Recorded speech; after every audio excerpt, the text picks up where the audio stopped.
우리는 잃어버리고 나서야 소중함의 가치를 뒤늦게 깨닫게 됩니다. 건강을 잃어버리고 건강이 얼마나 소중한가를 깨닫고, 가정이 무너지고 나서야 가정의 소중함을 깨닫고, 교회가 힘을 잃어버리고 위축되는 것을 보면서 교회가 소중한데 그런 생각을 가지게 됩니다. 코로나19 상황이 2년여 지속이 되면서 교회가 어디나 할 것 없이 다 어려움 가운데 있습니다. 근데 생각해 보면 교회가 어렵지 않은 때가 있었나 싶어요. 사회도 그렇고 교회도 그렇고 늘 어렵다는 말을 하기도 하고 듣기도 하면서 지내옵니다. 다만 안타까운 것은 교회에 하나님의 말씀이 살아있지 못하고, 성도들에게 살아계신 하나님이 경험되지 못하고, 적지 않은 성도들의 마음이 하나님에게서 떠나 있다는 것이 너무나 안타까운 것이죠. 이렇게 교회가 힘을 잃어버리는 때에 하나님이 찾으시는 교회는 어떤 교회일까? 또 하나님이 세상에 처음 세웠던 교회, 하나님의 기대 가운데 세워진 교회는 어떤 교회일까? 하나님 어떤 교회를 사용하실까? 그런 생각을 나누면서 함께 은혜 받기 원합니다. 하나님이 찾으시는 교회, 첫 번째는 성령의 충만한 임재가 있는 교회입니다. 교회 그러면 우리는 건물이 떠오르죠. 그러나 건물이 교회는 아닙니다. 이 말씀이 주어지던 당시에도 예루살렘에 헤롯 성전이라는 굉장히 거대한 웅장한 성전이 있었습니다. 근데 그 성전을 교회라고 부르지는 않았어요.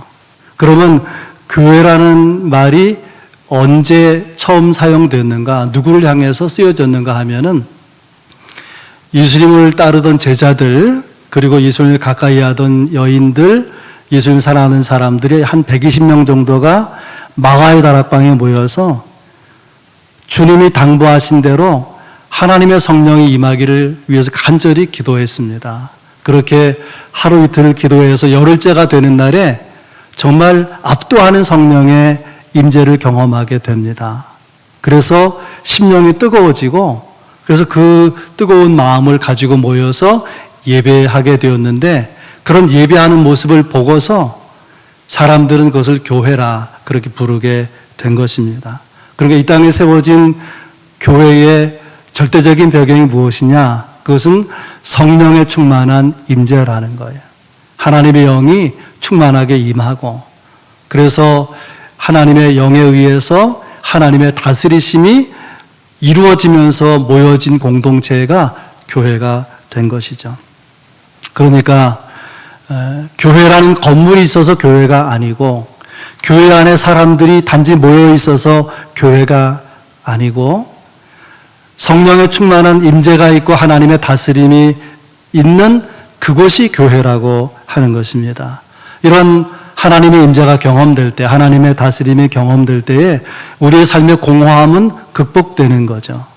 또 우리의 삶은 회복을 향해서 나아가는 것이고, 또 하나님의 백성답게 살 수 있는 용기와 힘을 거기서 얻게 되는 것입니다. 그러므로 무엇보다 중요한 것은 성령의 충만함을 경험하는 것, 하나님의 구체적인 다스리심을 경험하며 사는 것입니다. 그러면 그렇게 살아갈 때에 뭐가 달라지느냐? 적어도 두 가지 중요한 현저한 특징이 있는데, 하나는 전통이 아니라 말씀을 따라 산다는 거예요. 여러분이나 저나 그런 말을 듣죠.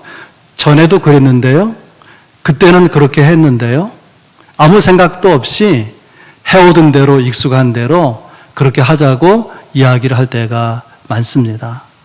해오던 것이 나쁜 건 아니에요. 좋은 습관과 전통이 있을 수가 있지만은, 우리가 하려고 하는 일이 정말 하나님이 기뻐하시는 일인지, 하나님의 뜻 가운데 있는지, 하나님의 말씀에 근거한 것인지, 하나님이 기대하시는 삶인지 도무지 생각해 보지도 않고 그냥 해오던 대로 익숙한 대로 하는 것은 옳은 교회를 만들어가는 방법이 아닌 거죠. 익숙함보다 말씀이 중요합니다. 어떤 목회자는 말씀은 그리스도인의 내비게이션이나 그렇게 비유를 했어요. 내비게이션을 따라서 길을 찾아가는 것처럼 우리가 하나님의 말씀을 따라갈 때에 마땅히 교회가 되어야 하는, 성도가 살아가야 하는 그 길을 향해서 갈 수가 있다는 것입니다.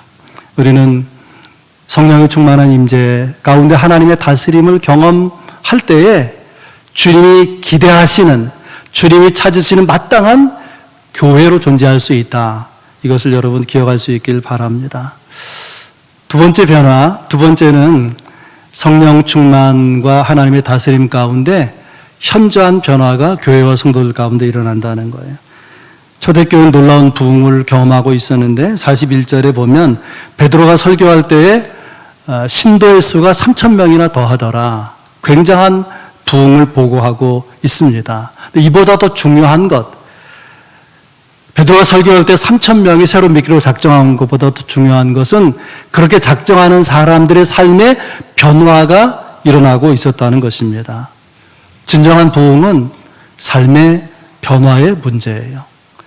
오늘 본문은 초대교회 성도들의 삶의 변화에 대한 기록입니다. 어떤 변화가 있었습니까? 말씀, 오늘 본문을 쭉 보면은 서로 교제합니다. 기도하기를 심습니다. 소유를 나눕니다. 모이기를 심습니다. 하나님을 찬미합니다. 그리고 사도들로 인해서 기사와 표적이 많이 일어났습니다. 이런 놀라운 삶의 변화를 보고 안 믿는 사람들, 교회 주변에, 성도들 주변에 있었던 사람들은 놀라워하고 두려워했습니다. 두려워했다는 건 무서워했다는 말이 아니고요. 경외심을 가졌다, 그런 뜻입니다. 왜 그들은 교회에 대한 경외심, 두려움을 가지게 되었는가 하면은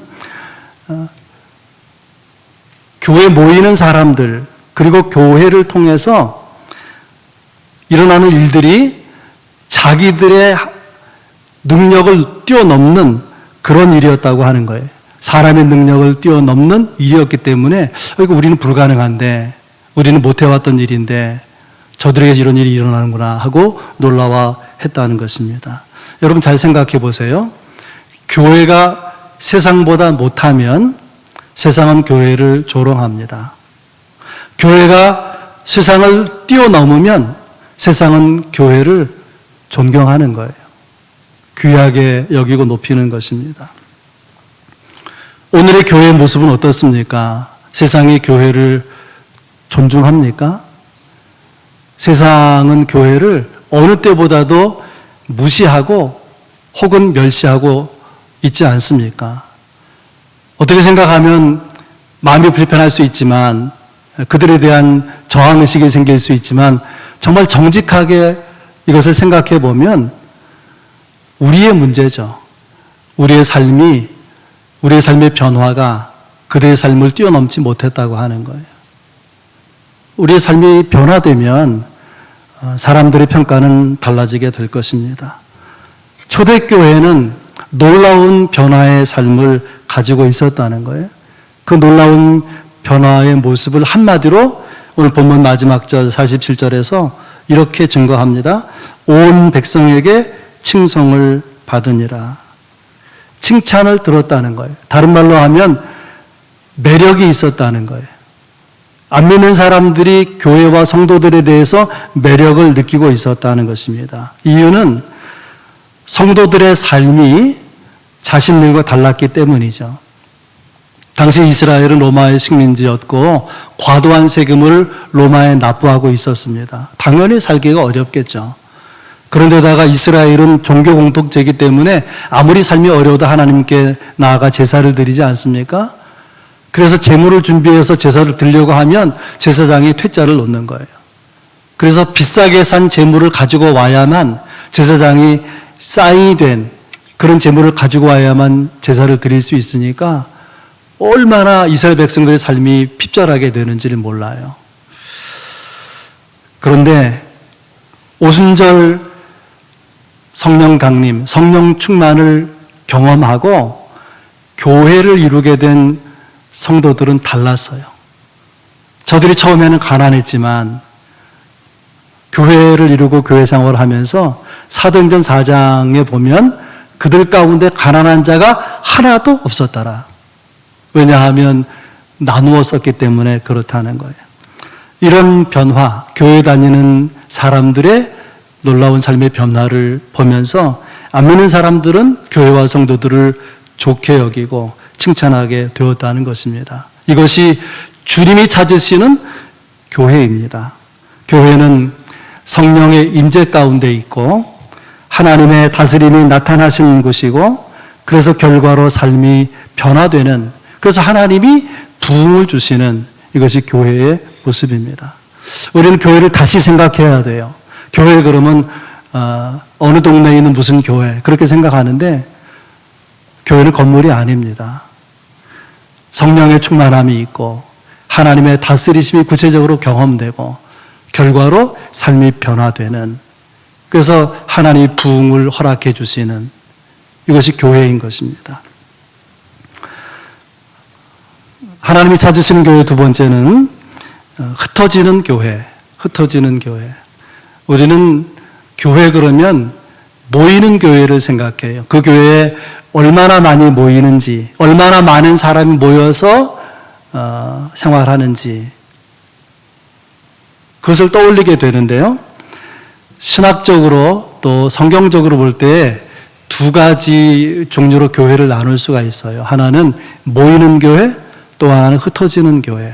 우선 모이는 교회를 생각해 보면, 모이는 교회를 헬라어 원어로 말하면은 에클레시아라고 말합니다. 에크는 밖으로 그런 뜻이고, 뒷부분에 이 클레시아, 카레오, 그거는 내가 부르다 그런 말이에요. 그러니까 에클레시아는 뭐냐면 주님이 세상에서 주님 편으로 바깥으로 불러 모은 사람들, 주님이 불러낸 사람들, 주님이 불러서 모인 사람들, 이것이 교회라는 거예요. 교회. 그러니까 중요한 것은 누가 불렀느냐, 누가 불러 모았느냐가 중요한 거죠. 누가 불러 모았죠? 예수 그리스도가. 예수님이 불러 모으신 교회이기에 그 교회에 놀라운 부흥을 주시는 거예요.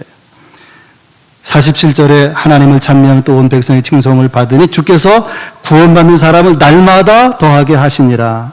41절에 그 말을 받은 사람들은 세례를 받음에 이날에 신도의 수가 3,000이나 더하더라.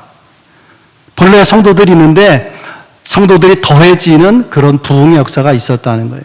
사도행전 4장 4절, 말씀을 들은 사람 중에 믿는 자가 많으니 남자의 수가 약 5,000이나 되었더라. 어른 남자의 수가 5,000이나 되었더라. 여자들, 아이들, 노인들 합하면 얼마나 많은 수가 더 늘어나게 된 것입니까? 굉장한 부흥의 역사가 있었습니다. 이렇게 교회의 규모가 커지다 보니까 잘 운영하기 위해서 시스템을 만들어요. 그리고 거기서 일할 일꾼들, 안수집사를 세우게 됩니다. 사도행전 6장 7절에 하나님의 말씀이 점점 왕성하여 예루살렘에 있는 제자의 수가 더 심히 많아지고 허다한 제사장의 무리도 이 도에 복종하니라. 유대인들이 많이 개종했다는 거예요, 기독교로. 그리고 교회를 핍박하고 성도를 핍박했던 제사장, 예수님의 십자가를 못 박는 일에 참여했던 사람들도 회개하고 이들도 복음을 받아들이고 교인이 되었다고 하는 거예요. 얼마나 놀라운 역사입니까? 그런데 생각지 않은 일이 일어나게 됐습니다. 일꾼으로 세운 7 안수집사 가운데 한 사람인 스데반이 순교당하는 일이 벌어지게 됐어요.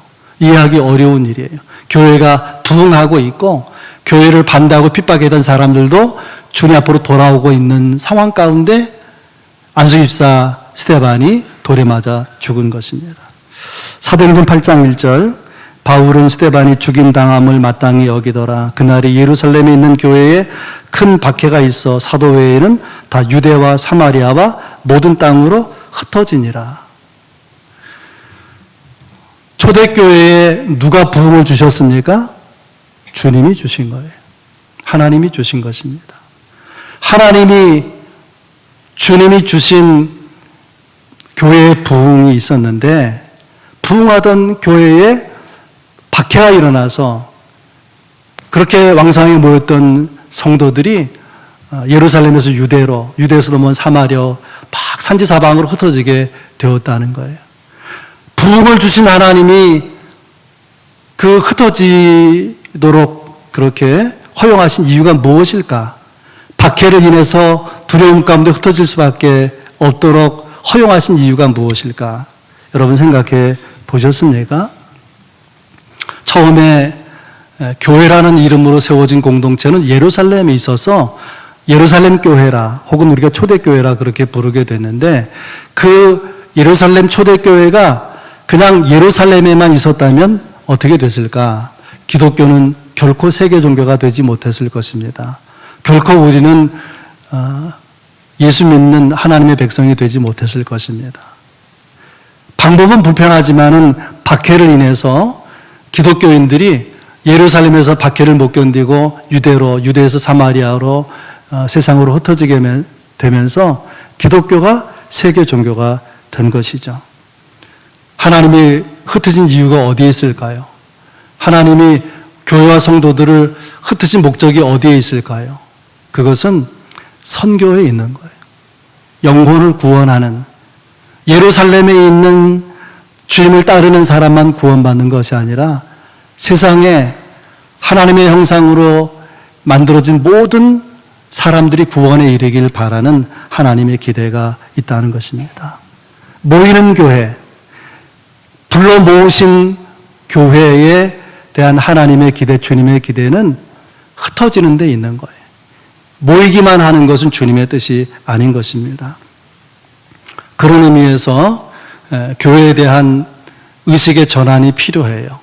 물론 교회를 불러 모으신 분 하나님이십니다.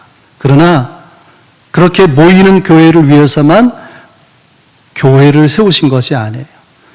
더 중요한 교회의 목적은 교회 밖을 향해서 있는 것입니다. 주님은 교회 안에서 일하시는 것보다 세상 가운데서 일하시는 것 훨씬 더 많아요. 그러므로 우리는 세상 속으로 들어가야 되는 것입니다. 세속화되어도 좋다는 말이 아니라 세상 속으로 들어가서 하나님의 백성으로 살아야 된다는 거예요. 언젠가 우리가 주님 앞에 섰을 때 주님은 어쩌면 그렇게 물으실지 몰라요. 너희가 교회인데, 너희 각 사람이 한 사람 다 교회인데 너희가 세상에서 무엇을 했느냐? 부르심에 대한 응답은 흩어지는 교회로 살아가는 것입니다. 하나님은 우리를 모으기만 하는 것이 아니라 하나님의 기대를 가지고 하나님의 꿈을 가지고 영혼을 구원하기 위한 하나님의 선교의 비전을 가지고 흩어지는 교회를 생각하고 흩어져서 사역하는 그런 사역의 모습을 우리가 보아야 될 것입니다. 물론 흩어진 곳에서 우리의 삶의 현장에서 영혼을 구원하기 위한 전도, 선교는 결코 쉬운 일이 아니죠. 그러나 거기에 하나님에 대한 기대가 있기 때문에, 하나님의 기대가 있기 때문에 우리는 하나님의 기대에 응답해 나가야 될 것입니다. 모이는 교회가 힘쓰는 것과 흩어지는 교회가 힘쓰는 것은 달라요. 흩어지는 교회는 세상적 성공을 꿈꾸지 않습니다. 흩어지는 교회는 세상에서 교회가 성도들이 할 일이 무엇인가를 묻는 것입니다. 흩어지는 교회는 하나님의 선교를 생각합니다. 하나님의 기대, 하나님의 꿈, 하나님의 비전, 또 하나님의 구속사를 생각하는 것, 이것이 흩어진 교회의 생각이고 비전인 것입니다. 그래서 하나님 찾으시는 교회는 흩어지는 교회, 흩어진 곳에서 영혼을 구원하기 위한 애씀이 있느냐, 그걸 묻는 거예요. 그 다음에 세 번째로 하나님이 찾으시는 교회는 나눔에 헌신하는 교회입니다. 초대교회가 어떻게 주변 사람들에게 그렇게 강력한 도전을 주었을까? 또 주변에 있는 사람들은 교회와 성도들 보고 왜 그렇게 놀란 것일까? 그것은 모이는 교회의 모습이, 또 교회에 모인 사람들의 삶의 방식이 교회 밖에 있는 사람들과 너무나 달랐기 때문에 그런 것입니다. 삶의 자세가 다르고요, 가치관이 달라요. 복에 대한 이해도 다릅니다. 안 믿는 사람들은 복 그러면은 잘 사는 것을 생각해요. 형통한 것을 생각합니다. 그러나 흩어지는 교회, 정말 하나님이 원하시는 사람의 복의 개념은 그것은 하나님께 쓰임받는 것입니다. 성령의 충만한 가운데 하나님의 다스림을 받는 그 자체가 복이라고 여기는 거예요. 그러면 초대교회 삶은 당시 사람들과 어떻게 삶이 달랐는가? 특별히 안 믿는 사람들이 자기들과 다른 교회 다니는 사람의 모습을 보면서 어떤 모습을 주목해서 보았을까? 오늘도 마찬가지예요. 안 믿는 사람들은 교회 다니는 사람, 예수 믿는 사람의 어떤 모습을 주목해서 보는가? 예배 드리는 것 아닙니다. 기도하는 것 아니에요. 성경 공부하는 것 아닙니다. 모여서 성도들이 교제하는 것 아닙니다. 그러면 안 믿는 사람들은 교회에 대해서 교회 다니는 성도들이 무엇을 주목하느냐? 44절 45절이에요. 믿는 사람이 다 함께 있어 모든 물건을 서로 통용하고 또 재산과 소유를 팔아 각 사람 필요를 따라 나누어 주더라. 초대교회는 나누는 일에 헌신한 것입니다. 그걸 주목해 보는 거예요. 어떻게 살아가는가 보니까 사람들, 각 사람의 필요를 따라 나눠주더라는 거예요. 내가 도와주고 싶은 방식대로 돕는 것이 아니라 그 사람이 필요한 방식대로 필요한 대로 도와나가더라 그 말이에요. 왜 그렇게 되었느냐? 성령의 임재 때문이에요. 전에는 저 사람에게 이게 필요하겠다. 내가 이렇게 돕고 싶다. 기준이 나로부터, 출발이 나로부터 비롯되었었는데 하나님의 영이 충만해서 하나님이 나를 다스리니까 내가 보는 눈이 달라지는 거예요. 보는 눈이 달라지는 거예요. 하나님이 보는 시각을 바꾸신 것입니다. 그래서 하나님의 마음으로 보게 되고 저들의 입장에서 보게 되고 그러니까 내가 어떻게 해야지라는 것 전에 그들이 먼저 눈에 들어오는 거예요. 그래서 각 사람의 필요를 따라 나누어 주었더라. 그렇게 오늘 본문에 기록되어 있는 것입니다. 자기 땀으로 번 돈 누구에게나 소중한 것입니다. 그런데 성령이 강하게 임재하고 하나님이 나를 다스리다 보니까 움켜쥐었던 내가 땀 흘려 번 돈을 헐 수가 있는 거예요. 허물 수가 있는 거예요. 그래서 나눔에 헌신할 수가 있었다는 것입니다. 우리를 교회로 부르시는 이유 중에 하나는 나누는 일에 대한 헌신을 기대하는 거예요. 설교를 준비하면서 인터넷 기록을 검사했더니 2021년 금년 6월 기준으로 세계 인구가 79억이에요. 80억 거의 육박하게 되었습니다. 그런데 문제는 세계 그 80억 가까운 인구의 절반이 굶주림에 시달린다는 거예요. 절대 굶주림으로 죽는 사람이 수없이 많이 일어나고 있고요.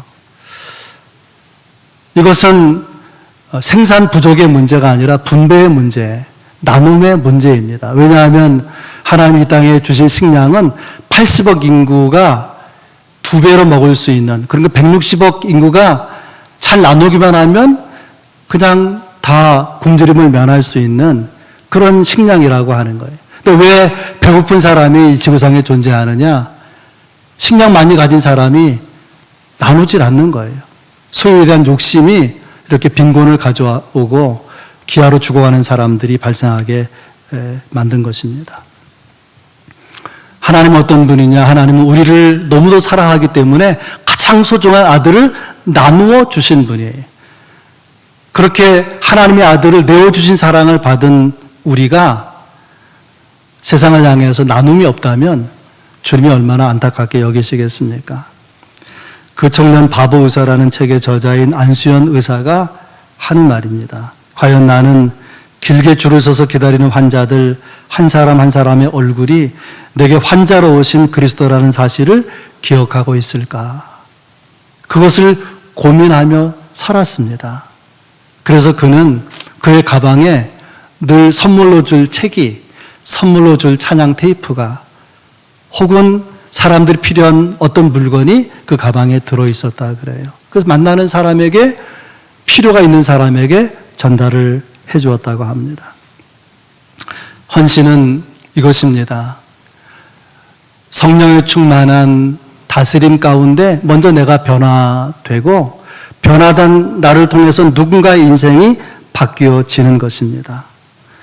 교회를 통해서 변화된 사람들의 이야기, 또 여러분들 통해서 변화된 사람들의 이야기, 이것이 헌신의 열매죠. 헌신은 내가 드러나는 것이 아니라 그리스도가 드러나는 것입니다. 그리고 그리스도가 드러나는 가운데 내가 섬김으로 누군가 인생을 바꾸어 놓는 것입니다. 이것이 주님이 찾으시는 교회, 주님이 찾으시는 성도의 모습이죠. 초대교회 성도들처럼 교회가 헌신을 위해서 모인다면 교회에서 하는 일들은 많은 변화가 일어나게 될 것입니다. 왕성한 교회는요, 그 안에 헌신하는 사람들이 있어요. 헌신하는 사람 없이 부흥하는 교회는 하나도 없습니다. 우리 노예에도 어떤 교회가 그 목사님 부임할 때 교회가 막 이렇게 혼란해가지고 다 떠나고 5명 미만으로 적은 교인으로 있다가 그 목사님 부임하면 사람들이 모여들었어요. 그래서 20, 30명 교인이 됐었는데 지금은 70명, 100명 정도 출석하는 교회가 되었다고 그래요. 지금 코로나 상황 아닙니까? 그분이 그 교회에 부임해서 제가 알기로는 10년 안 된 것 같은데 아마 10년 전후 그럴 거예요. 그렇게 작은 교회가 성장한다는 건 굉장히 어려운 일이죠. 저는 그 교회 부흥할 걸 알았어요. 왜냐하면 그분은 목회를 어떻게 이해하느냐, 신앙을 어떻게 이해하느냐, 주는 것으로 이해를 해요. 주는 것. 그래서 전도하기 위해서 물품을 많이 사가지고 자기 교회가 써야 될 것인데 약한 교회들에게 막 전도 물품을 주는 거예요. 자기 교회 재정으로 산 물품인데. 그리고 여러 목사님들 모이고 그럴 때 그냥 어렵지 않게 식사 대접도 하고 또 이렇게 차를 대접하기도 하고 주는 삶이 몸에 배어 있어요. 그렇게 주는 삶에 헌신되어 있는 주의 종과 교회를 왜 하나님이 사랑하시지 않겠습니까? 왜 축복하시지 않겠습니까? 부흥은 당연한 것이죠. 문제는 그렇게 헌신했던 사람들이 세월이 가면서 나이 들어가면서 더 이상 헌신하지 않는 삶을 살아간다는 거예요. 여러분 왜 그럴까 생각해 보셨습니까? 우리의 헌신이 주님이 원하시는 그 순수한 경건한 헌신이었다면 이어질 거예요. 그런데 헌신이 스톱되는 이유는 무엇인가 하면은 헌신하면서 무엇인가 돌아오기를 기대하는 혹은 자기를 드러내고 싶은 마음이 있기 때문에 그런 동기에서 출발한 것이기 때문에 오래 지속되지 못한다는 것입니다. 우리가 헌신할지라도 세상적인 가치관 또 세상적인 방법을 포기하지 않는 한 우리의 신앙은 또 우리의 헌신은 세속적일 수밖에 없는 것입니다. 헌신의 대가를 바라지 아니하여야 그것이 주의 종이든 성도든 마찬가지예요. 그래야 교회는 살아나는 것이고 다음 세대가 이어져 나가는 것이고 하나님께는 영광이 돌려지게 될 것입니다. 오늘 본문 42절에 힘쓰니라 그런 표현이 나오는데 영어 성경에는 디보티드라고 되어 있어요. 헌신했다 그런 말이죠. 기도하는 일에, 교제하는 일에, 또 나누는 일에, 예배하는 일에 헌신했다고 하는 거예요. 헌신했다는 것은 자기를 드렸다, 자기를 바쳤다 그런 말이죠. 우리가 교회 안에서 하는 일이든 교회에서 밖에서 하는 일이든 나를 바치지 않으면, 나를 디보티드 하지 아니하면은 그것은 그냥 형식적인 삶으로 끝나버리고 말 것입니다. 우리의 삶 가운데 변화가 있고 발전이 있고 열매가 있기를 원한다면 의지적인 헌신이 필요해요. 결단하고 헌신하는 일이 필요하다는 것입니다. 헌신은 왜냐하면 포기해야 가능하니까. 내 소유를 다 움켜쥐고서는 헌신할 수가 없어요. 내려놓는 것이 있어야, 포기하는 것이 있어야 헌신이 가능한 것입니다. 그리스도인에게 있어서 나를 드리는 데 있어서 결정적으로 빈약한 부분이 무엇이냐? 많은 부분에 우리가 섬기고 헌신하지만 가장 부족한 영역이 있다면 그것은 내 소유를 나누는 것입니다. 땀을 흘리기도 해요. 열심을 내기도 하는데 지갑에서 돈은 잘 안 나오는 거예요. 주머니를 잘 헐지 않는 것입니다. 그런데 초대교회는 나누기 위해서 재산을 팔고 소유를 팔았다는 거예요. 적극적인 나눔이죠. 자발적 헌신이고 그렇게 기쁨으로 드리는 헌신이었습니다. 46절에는 우리가 주목할 표현이 하나 나오는데요. 기쁨과 순전한 마음, 그런 표현이 나와요. 기쁨으로 순전한 마음으로 예배하고 기도하고 교제하고 나누고 그렇게 살았다고 하는 것입니다. 그래서 제가 이렇게 묵상을 했어요. 저들은 얼마나 행복할까? 기쁨으로 순전한 마음으로 교제하고 기도하고 또 예배하고 나누고 함께하고 살아가는 그들의 얼굴이 얼마나 밝고 환하고 행복한 얼굴일지 하는 생각을 했습니다. 아마도 그들은 행복을 경험했을 거예요. 47절 결론의 말씀이죠. 하나님을 찬미하며 또 온 백성의 칭송을 받은 주께서 구원받는 사람을 날마다 더하게 하시니라. 이렇게 기쁨과 순전한 마음으로 헌신하는 사람들에게 행복이 있었고 그런 성도들이 모인 교회 하나님은 날마다 구원받는 사람을 더하게 하셨다는 것입니다. 이것이 진정한 부흥이고 이것이 주님이 찾으시는 교회의 모습입니다. 그런 성도, 그런 교회가 되기 위해서 모이고 흩어지는 그리고 삶의 자리에서 헌신할 수 있는 여러분들이 될 수 있길 주의 이름으로 축원합니다.